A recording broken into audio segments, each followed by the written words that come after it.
مرحبا حبايب قلبي، شلونكم؟ يا رب تكونوا بخير. اليوم راح اسوي لكم اطيب دونات محشة، ويلا نبلش بطريقة التحضير. اول بداية راح استخدم الخميرة ويا 3 ملاعق من الشكر و3/4 الكوب الحليب، والحليب يكون درجة الحرارة الغرفة، واضيف ظرف الفانيلا واخلطها، وبعدين اضيف بيضة واحدة نستخدم.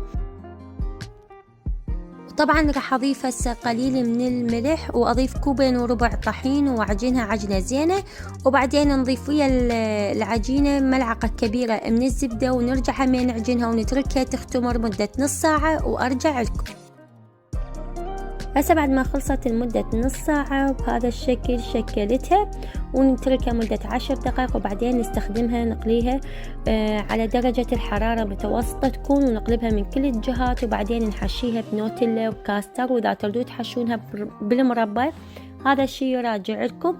ومثل ما شفتوا خطواتها كل سهلة وبسيطة، وتكون بنفس الوقت هشة وطعمها يجنن. وأتمنى يا رب يعجبكم هذا الفيديو، وإذا عجبكم لا تنسونا دعم القناة، وإن شاء الله نوصل العدد الأكبر، وحبكم كلش هواي، وألف عافية. باي باي.